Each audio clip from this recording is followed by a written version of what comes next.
Help me reach 1,000 subscribers. I barely recognized the man sitting across from me at first. It wasn't until our eyes met that I saw it, the quiet pain still living there. That was the moment reality hit me hard. I hadn't just broken his heart years ago. I had shattered the version of myself he once trusted completely. 6 years is a long time. Long enough to rebuild a life. Long enough to convince yourself that therapy, growth, and time have erased your worst decisions. Long enough to believe you'll never have to face the person you hurt the most ever again. But time doesn't heal everything. Sometimes it just waits. And it stopped waiting the second I walked into that coffee shop and saw Eric sitting alone at a corner table. We'd run into each other a week earlier at a grocery store. It was the first real interaction we'd had in 6 years, one that didn't involve lawyers or paperwork. Before leaving, he said quietly, "Maybe we should actually talk someday." I agreed too quickly. Maybe I wanted closure. Maybe I wanted forgiveness. Or maybe I just wanted proof that I wasn't the villain of my own story anymore. But before that moment makes sense, you need to know how we got here. Eric and I were married for 8 years. We met in college, two driven, awkward students surviving on caffeine and late-night study sessions. He proposed with a cheap ring and a line from Shakespeare, and I cried like my life had peaked right there. For a long time, our marriage was calm and predictable. Then I got promoted. I was working at a marketing firm and my boss, Nolan, was magnetic. The kind of man who didn't raise his voice but still commanded attention. Confident, charming, and, in hindsight, incredibly dangerous. He started giving me special attention. Extra meetings, late-night brainstorming sessions, compliments that lingered just a little too long. "Let me mentor you," he said once. And instead of pulling away, I leaned in. That's the part that still hurts the most. I didn't say no. At first, it was emotional. After-work drinks. Texts that crossed boundaries. Conversations that felt intoxicating.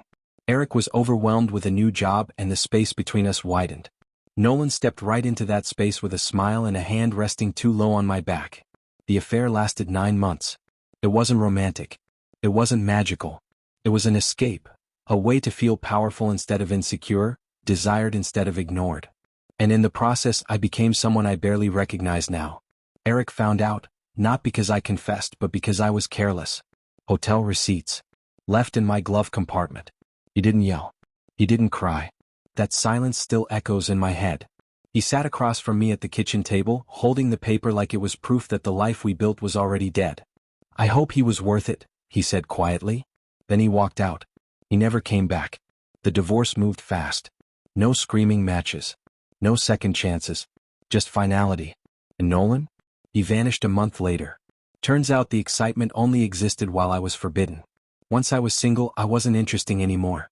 In the same year, I lost my marriage, my job, and every ounce of self-respect I had left. The years after were brutal. Therapy. A new city. Starting from nothing. Working retail. Cheap food. Crying myself to sleep more nights than I can count. Slowly, painfully, I began rebuilding. Ironically, I became a certified life coach. I helped other women navigate their messes while convincing myself I had healed from my own. I believed I had changed. But healing alone is very different from facing the person you broke. Which brings us back to the coffee shop.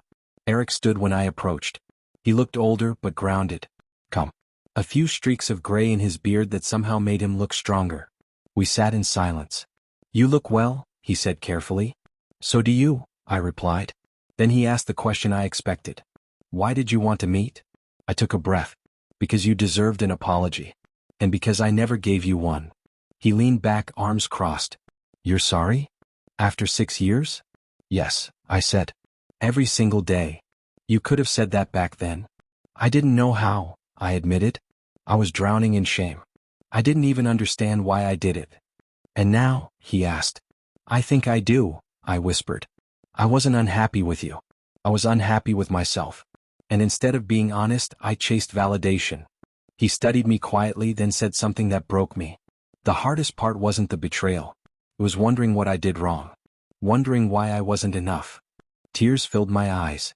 "You were enough," I said. "You were the best thing in my life. And I destroyed it."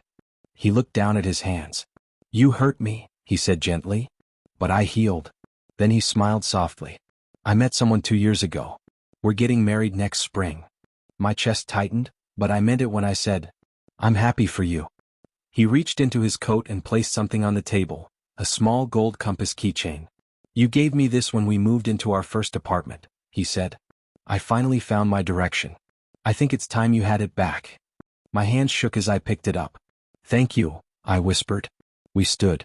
No hug. No drama. Just mutual understanding. As he walked away, I realized something important. I'll always live with the consequences of my choices. But maybe that weight isn't punishment. Maybe it's guidance. And for the first time in 6 years, I truly let him go.